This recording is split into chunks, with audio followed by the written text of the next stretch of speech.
Baik, Assalamualaikum warahmatullahi wabarakatuh. Pertama-tama, perkenalkan nama saya Ahmad Failasuf dari kelas HTND dengan NIM 10322-143. Di sini saya akan menjawab beberapa pertanyaan dari soal UAS Islam dan HAM yang terdapat 3 poin soal. Dan yang pertama itu tentang sejarah perkembangan HAM di Indonesia. Dan yang kedua tentang apa landasan HAM dalam Islam. Yang ketiga tentang makosid syariah dan korelasinya terhadap hak asasi manusia. Pertama-tama saya akan menjawab soal nomor 1, yaitu tentang sejarah perkembangan HAM di Indonesia. Sejarah perkembangan hak asasi manusia di Indonesia dapat ditelusuri sejak masa sebelum kemerdekaan hingga masa reformasi. Pada masa sebelum kemerdekaan terdapat beberapa organisasi pergerakan nasional yang menuntut hak-hak dasar manusia seperti Budi Utomo, Perhimpunan Indonesia, dan Serikat Islam. Nah, pada masa kemerdekaan itu Indonesia mengakui hak asasi manusia dalam UUD 1945 dan bergabung dengan PBB pada tahun 1950. Namun, pada Orde Baru dan Orde Lama terjadi banyak pelanggaran hak asasi manusia, yang contohnya itu seperti pembantaian PKI, penindasan pergerakan mahasiswa, dan penculikan aktivis. Pada masa reformasi, Indonesia mulai melakukan upaya penegakan dan perlindungan hak asasi manusia, seperti membentuk Komnas HAM dan mengadili pelaku pelanggaran hak asasi manusia, dan juga meratifikasi beberapa konvensi internasional tentang hak asasi manusia. Baik, kurang lebihnya seperti itu jawaban dari pertanyaan nomor 1. Dan pertanyaan nomor 2 dengan soal apa landasan HAM dalam Islam.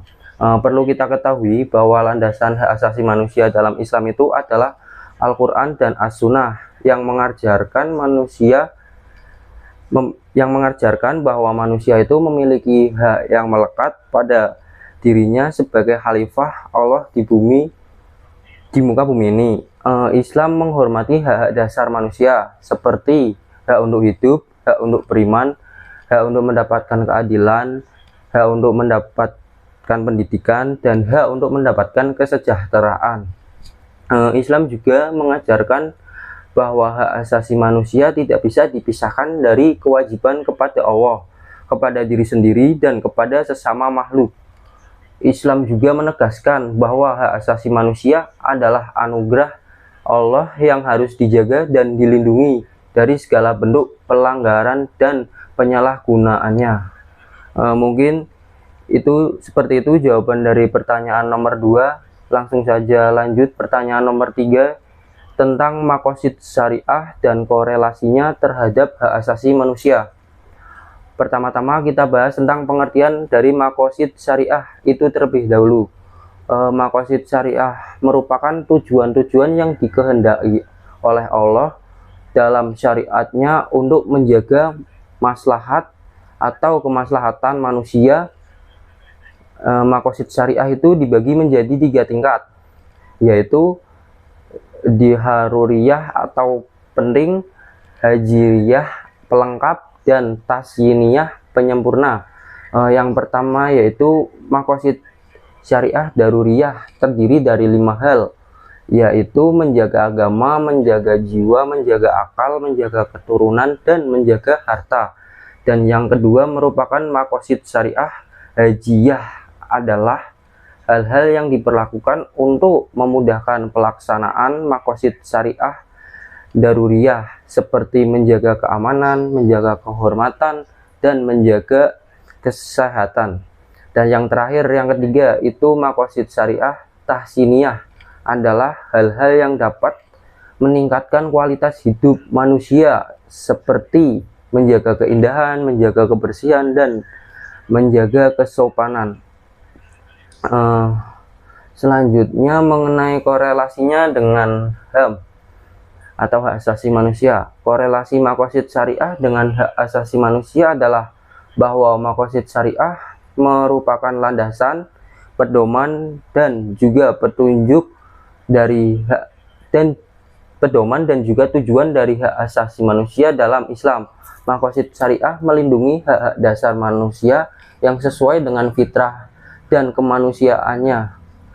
Hak asasi manusia dalam Islam tidak bersifat negatif, yaitu tidak boleh dilanggar, tetapi juga bersikap positif, yaitu harus terpenuhi dan ditingkatkan. Hak asasi manusia dalam Islam juga bersifat absolut, tetapi harus seimbang dengan kewajiban dan tanggung jawab manusia kepada Allah, kepada diri sendiri, dan kepada sesama makhluknya. Hak asasi manusia dalam Islam juga tidak bersifat statis, tetapi harus dinamis dan fleksibel, sesuai dengan perkembangan zaman dan kebutuhan manusia. Dengan demikian, maqasid syariah dan hak asasi manusia dalam Islam saling berhubungan, saling mendukung, dan juga saling melengkapi. Selesai sudah, mungkin begitu kurang lebihnya beberapa jawaban dari pertanyaan di atas. Baik, cukup sekian dan terima kasih atas atensinya telah mendengarkan beberapa jawaban dari 3 poin soal di atas. Demikian beberapa hal yang dapat saya sampaikan pada kesempatan hari ini. Saya mohon maaf yang sebesar-besarnya apabila ada tutur kata maupun tindakan yang kurang berkenan bagi Bapak dan Ibu sekalian. Dengan ini izinkan saya untuk mengakhiri video hari ini. Terima kasih atas atensinya. Wassalamualaikum warahmatullahi wabarakatuh. Sekian dari saya, izin pamit undur diri. Terima kasih.